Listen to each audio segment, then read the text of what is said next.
Connor O'Hara is a young and talented director, writer, and producer. He's also the founder of production company Low Key Films. He wrote and directed the short film Infinite, which is now being adapted into a feature-length version. We watched the short and we loved its powerful message. Connor is our guest on the show today. Hi, Connor. Thank you so much for being on our show. Hi, Anna. Thanks so much for having me. Very happy to be chatting to you. Okay, we are really happy to talk to you. And as we said before, we loved the short. It certainly touched our hearts and we connected with its message, the characters, the story.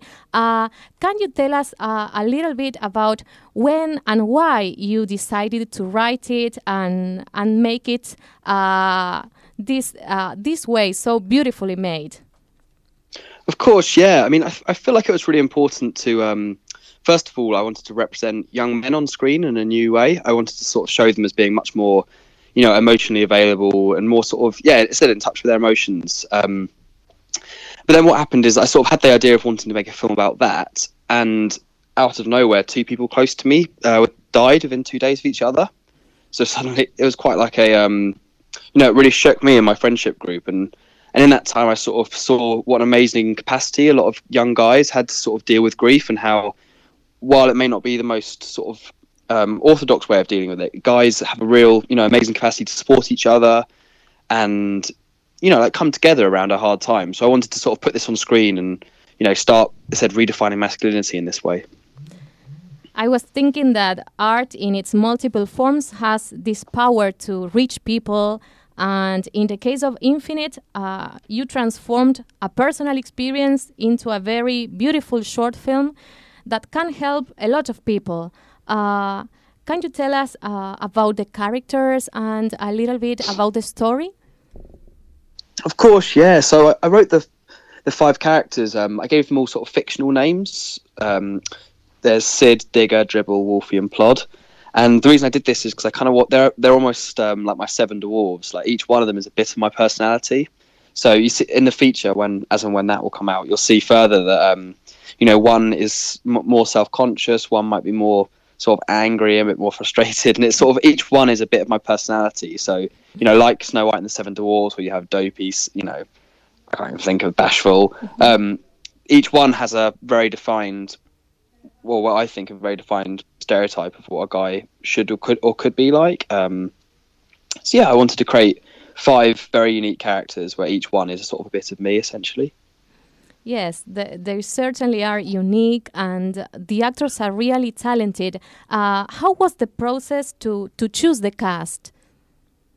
Yeah, it was great. I mean, GeorgeMackay was the person I'd always sort of envisioned for the lead role of Sid, just because Sid essentially in the film is me. That's the one I sort of connected to the most. So I wanted someone to play him who I sort of resonated with, and I'd always sort of connected to George's characters. So I thought he'd be a great choice to play it. But then, from there we sort of looked at a lot of exciting, upcoming British actors, but also actors that would like take this seriously and really want to like bring their own edge to the film.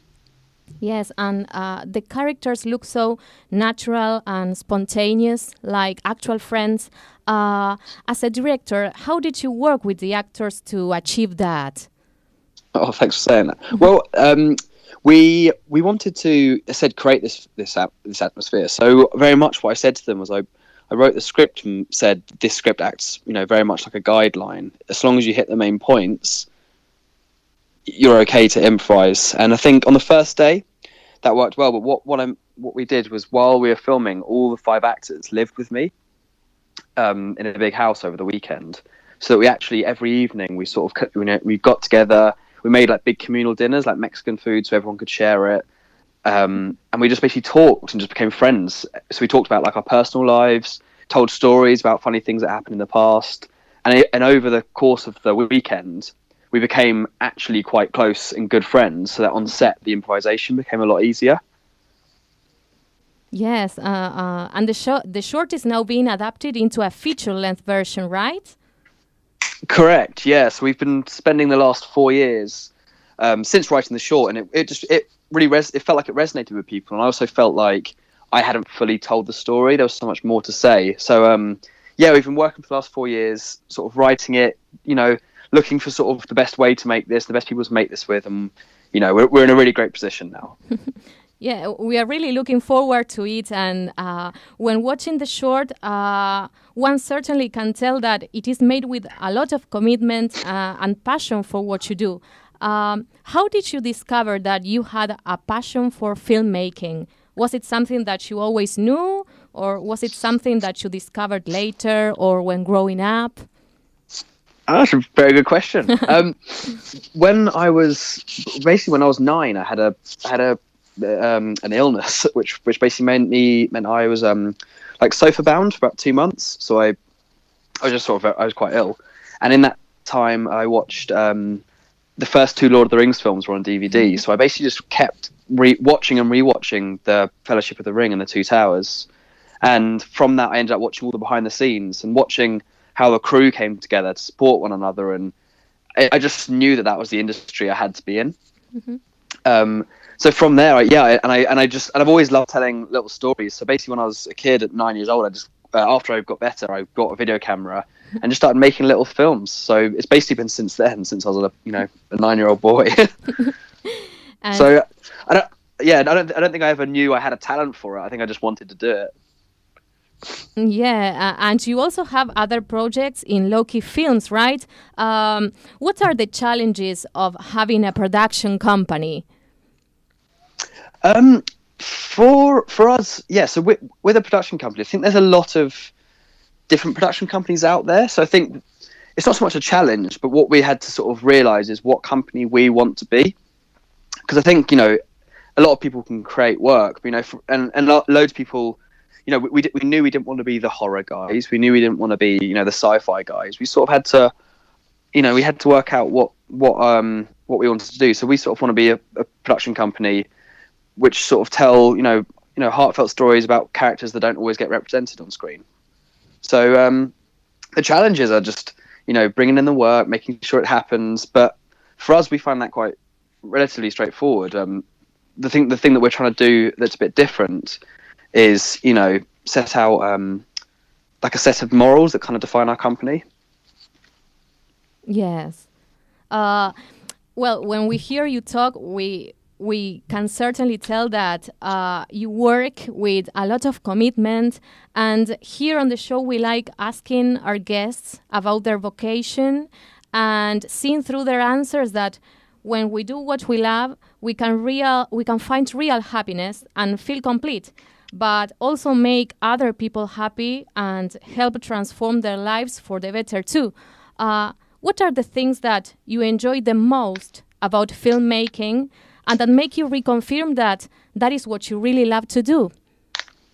Do you know what you guys are all about is exactly what we love about filmmaking. It's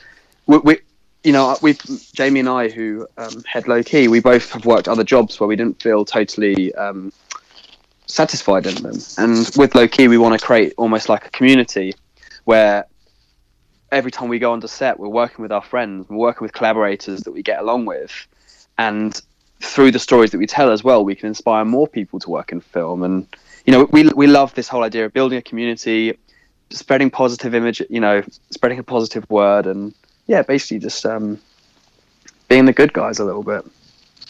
Yes, and we believe that art touches people's souls and deepest emotions and can help us see things from a different perspective, right? What message would you like people to receive when watching Infinite? Wow, okay. The message I'd like people to receive is twofold. I'd like people to start seeing young guys in a different way, and maybe not see them always as being two-dimensional characters, and seeing that young guys have a real capacity for emotion and to love one another.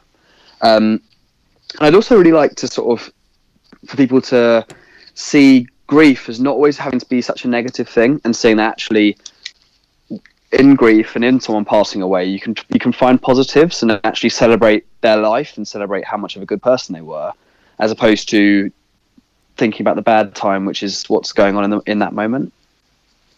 Yeah, that's right. can you tell us approximately when will we be able to watch the feature, of if you have some kind of date in mind, or? Very good question, especially with coronavirus. Everything is so uncertain. Oh yeah, in the UK right now, a lot of things are very up in the air. So, you know, what I'm going to say is, in the next 1 to 2 years would be a good, a good estimate. I think if we'd spoken 2 weeks ago, I might have been able to give you a more concrete answer. But a lot of stuff's very up in the air at the UK at the moment. So I'm a bit confused myself as to what's going on. So we'll see is the answer. but soon, we're working hard. It will happen. We're hoping to shoot this summer. It might end up being next summer, depending on how things go. And where and how can people watch the short film Infinite right now? It's free online, right? Yeah. So we got offers to release the film on like private platforms where people had to pay, and we just thought, no, we want people to receive this for free. So we've put up online for free. It's on Vimeo. It's being released on YouTube via Omeletto in a few days, and it's on Facebook too. So all you need to do is search Infinite starring GeorgeMackay, and you should be able to find it out there in the world. Or you can reach out to me on Instagram, and I'll send it to you personally. If that's, I'm happy to get the film to you however you want to see it. Yes, I love the idea, as you were saying before, of creating a community around Infinite. We think that's beautiful, and that's the real and deepest purpose of art. Oh, I'm so glad you think that. Yeah, I totally agree. I mean, at the end of the day, what's life about if not to do that? Like, we want to create, friends and talk about the subject matters, and show people that the people that show anyone who watches the film that there's actually people behind the camera who do really care. And if they want to reach out to me or Jamie and say hi and share their thoughts, we want to hear it and chat to them a bit. Yes. Well, thank you so much for this interview and for creating such a beautiful and unique short film. We will spread the word here in Argentina so that more and more people can watch it and enjoy it. Amazing. So thank you so much, and we invite our audience to watch Infinite on Vimeo. And thank you, Connor, for your time and for speaking to us today on Yo Quiero Verte. Oh, look, thank you so much, guys. Hope you have a lovely day. And the same to you. Thank you.